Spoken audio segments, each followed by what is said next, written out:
All right, so this store made me $256,000 in a single month last year without Facebook, without Instagram, and literally zero creatives whatsoever. And this video is like a case study, but it's more about like how I'm able to build and scale these brands so consistently. Like the strategy I'm about to tell you guys in this video has worked for all 10 of my different companies, and it will work for every single company that I might make in the future. And you guys also don't have to buy my shit. Like there's not gonna be an affiliate link in the description. I'm not gonna tell you all about like AutoDS or any of these other sponsors. Like the point of this video is to be one of the best free resources for you if you're in ecom. But if you guys have never found that like one key winning product, or you guys are still on like CJ dropshipping or like scrolling through AliExpress or scrolling through Meta Ads Library or spending 16 hours on CapCut, like I'm telling you this video is for you. And like if you want to make life-changing money, literally do exactly what I'm telling you to do and you have a good chance of making it out. And so this store, I was actually in college, I was dirt broke, I was in so much student loan debt, and I literally had $200 to my name that I was supposed to use on food for the rest of the year, right? And I was able to build this brand just off that $200 because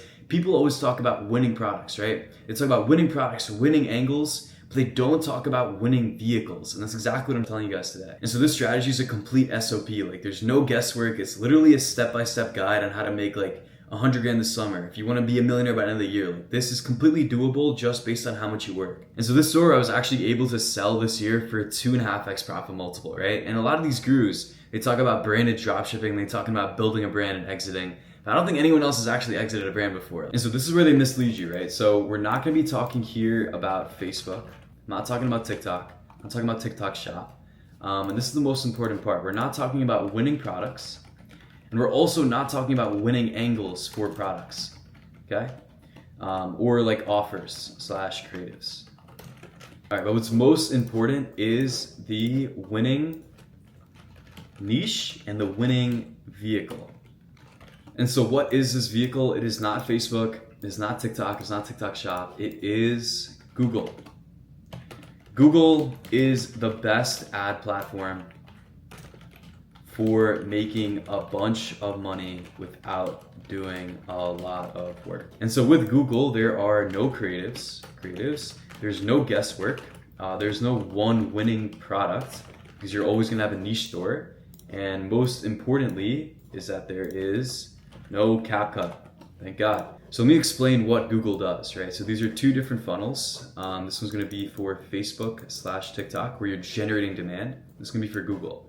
So first, you gotta bring down the funnel. You guys know this stuff, like base ads, maybe more benefits, and then a discount to get them to purchase. With Google, everything is right here. Think about it. If someone's typing in on Google, for example, red light therapy mask, they are searching this because they know the problem, they know the solution to their problem, and they want a product to buy. And so because they're already down here, you don't have to do any of this convincing that you would have to do if you were generating the demand, right? Which leaves you with a lot less work and a lot higher margins and a lot more time to scale. All right, so let me move on to the strategy and I'll give you guys some math, and I'll also show you guys a product, whatever product that I find, and I'll show you the potential of what you can start doing literally today. So it's super simple. You basically go to ChatGPT and you want to type in, like it's summer right now, it's August, so I'm going to type in best ecom products in summer.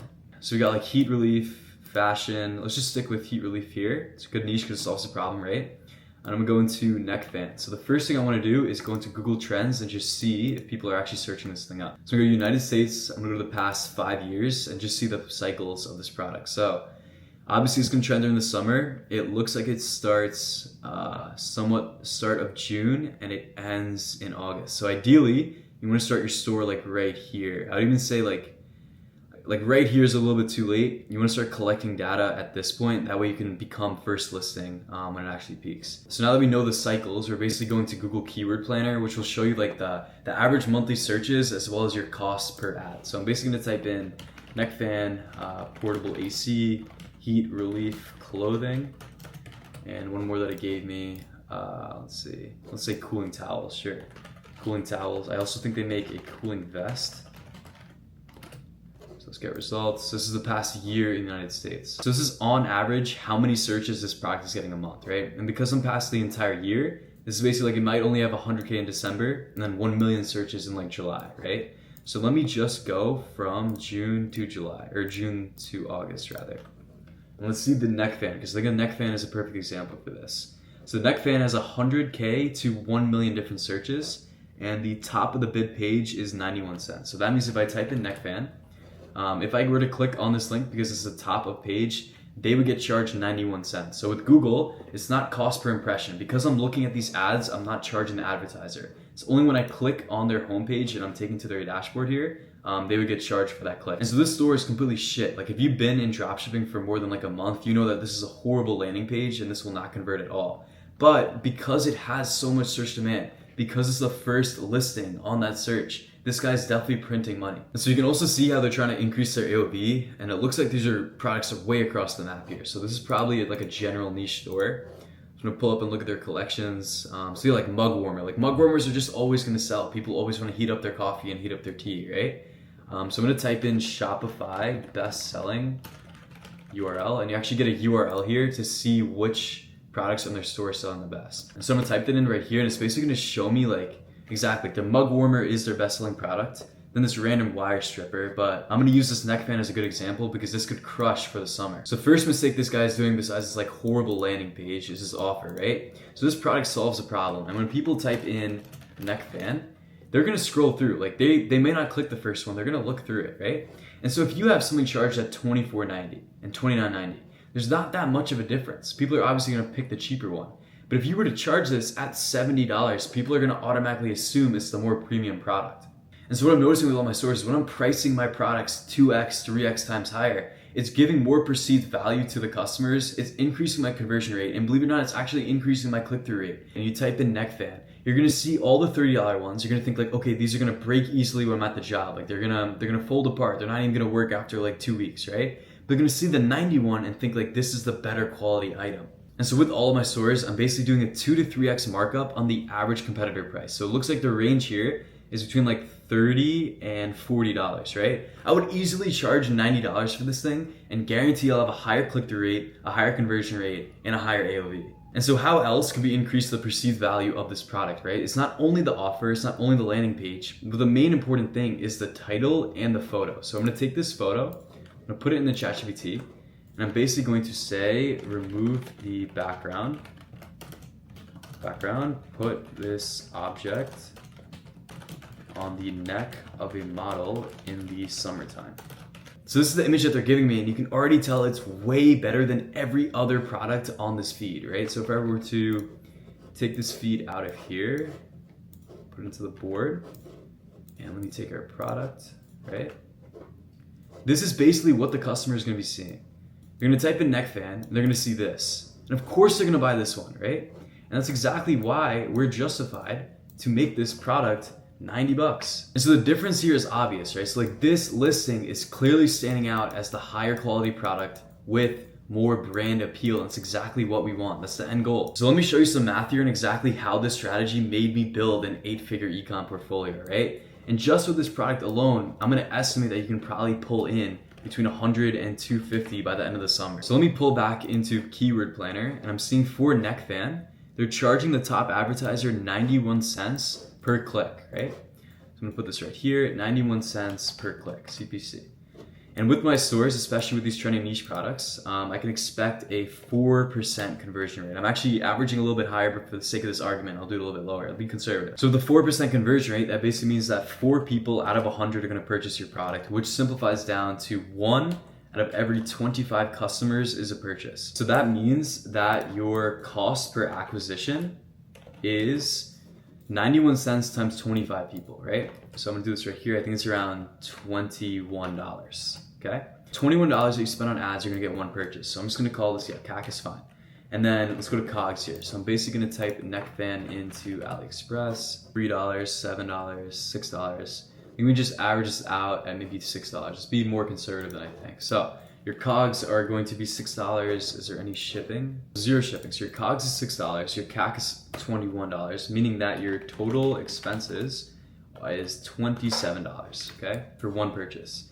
Now, if we are selling it at conservative side, $70, right? 70 minus 27 is 43, meaning you are getting $43 in profit every time you sell 1 unit. All right, so I made this a little bit easier for you guys to see here, but if your AOV is $70, you're profiting $43 per order, right? So let me go back to Keyword Planner, and the average monthly searches are between 100,000 and 1 million, right? So I'm gonna average that out to be, let's just say 500,000 for 3 months, which is 1.5 million total searches for the season. So out of the 1.5 million searches, let's just say that your click-through rate is around 0.5%. So just make sure you guys know 0.5%. So out of these searches, you're approximately gonna get 7,500 viewers on your site, right? So with a 4% conversion rate, that means 300 people are purchasing your product, profit of 43 bucks. Just this one product alone on your store made you $13,000 in 3 months. With your AOV, like let's just say you do a small pop-up at the end to buy it at a discount, or you're doing good email marketing and someone wants to buy it again, or you have a good offer and someone wants to volume discount it. I would say this number is a lot closer to maybe 15 grand, 15, 16 grand, sure. Because you can definitely increase your AOV by 25% just by using like standard dropshipping methods. And so the kicker is that this is just one product that you can have in like a 15 product collection, right? So once again, just doing the math here, let's just say all the products are similar to this and it has the same search demand like we just saw with like cooling vest, portable AC. Your AOV is probably gonna be even higher on that. Let's just times it by 5. You have 5 of these products in your collection. That's $80,000 within 3 months. So you're basically making $27,000 a month on a 5 product collection only through Google with literally no work except for changing the image, having a better landing page, having better descriptions, titles, all this SEO stuff, which I'll get into in another video. But the whole strategy is you're looking for products that already have high search demand, whether they're evergreen products that people are always going to search up, or these like trending niche products that trend during the season, or products that people are already advertising on Facebook that are crushing in the market currently. And so this $27,000 is actually a lot lower than I think, right? Because remember, this is just one collection, one cooling collection. You can have a broad store like I showed you guys before and upload every single type of collection for the summer, right? So when I pull up this ChatGPT thing, guaranteed there are gonna be 100 other products, 100 other niches for that season that ChatGPT gave me that I can add to my store and they would all crush. And so with Google, you're gonna have a mix between evergreen products. These are products like table lamps, desk lamps, outdoor lighting, indoor lighting, stuff like that that are just always gonna sell. Then you're gonna have your seasonal products, which is like the same thing I just showed you, like cooling stuff. For the winter, you do a heating collection. For the fall, you can do Thanksgiving items. For the spring, you can do like umbrellas, stuff like that protect you from the rain. And then we're also gonna do trending items. So trending items are stuff that are just popping up on Facebook that already have an insane amount of demand and you're just gonna funnel them on the back end. And so with your seasonal products, you're gonna have different Google feeds in your ad account. So these feeds might be the USA feed, the UK feed, and Australia feed. So just different markets, right? When you think about seasonality, Australia's in the South Hemisphere. So it's basically the exact opposite weather that the States and the UK has. So if you're selling that fan throughout this portion of the year, so this is like January and this is like December, you're gonna sell that product through Northern Hemisphere here, but then Australia's gonna kick in and you're gonna sell it through the South Hemisphere here. So when you think about it, even these seasonal products are evergreen products if you scale it to different markets. You ideally want to have between 1,000 and 2,500 different products, right? So that would account for maybe 10,000 different SKUs. And the way that I would set up all my stores is my evergreen products account for 30%, seasonal is 40%, and the trending is 30%. So this is gonna account for your revenue throughout the year. Of course, this is gonna be through seasons, and these are just gonna have your little peaks, but this is where you actually make your money on the trending products. And the people that do talk about Google on YouTube uses their own like PMAX or shopping strategy. My Google Ads strategy is completely different than everyone else's, so I'll make a video on that as well, but you're basically not scaling the same way you would scale through Facebook. And so when it comes to my philosophy of dropshipping, I would say it's like 3 main things, right? Like everything should be an SOP, everything should be a step-by-step process, which you can then delegate to. So like right now we have 10 different people on our team, a CMO, a CFO, product listers, product researchers, basically every single person to take all the hard work out. And the last thing is just exiting. Like with these stores, I'm able to achieve a mid 6-figure level payout just based on the stuff that I told you guys. Like it's not that hard to sell a performing brand. It's really not that hard to sell these Google brands that already have a foundation because buyers have so much perceived value because they want to add Facebook ads on top of them. And so also when I say stuff like increase your product costs by like 2 or 3x, right? Like I'm speaking from experience here. I'm speaking from experience of all the brands that I run, all the brands that I manage, every single person in my network, right? Like some of the information, some of the value that you get through dropshipping is only from experience. And so in this video, there's so many things that I brushed over that are like extreme catalysts to your store, like your offer, your landing page, your volume discounts, your post-purchase pop-ups, your your email marketing, the way you delegate your team, the way you hire product researchers, the way you make your SOPs, actually how to run Google Ads, how to get approved on GMC. There's so much other stuff that goes into it. I've talked about it all in the Discord, but I'm still planning to make these free resources in order for you guys to get ahead of the competition. But yeah, I really appreciate you watching this video. Hopefully you guys learned something new. If you did, definitely like, comment, subscribe, all that fun stuff. And yeah, on this channel, I'm definitely gonna be posting a lot more consistently, just like high-level dropshipping strategies that no other guru on this platform talks about. So yeah, hope you guys enjoyed, and I'll catch you guys in the next one.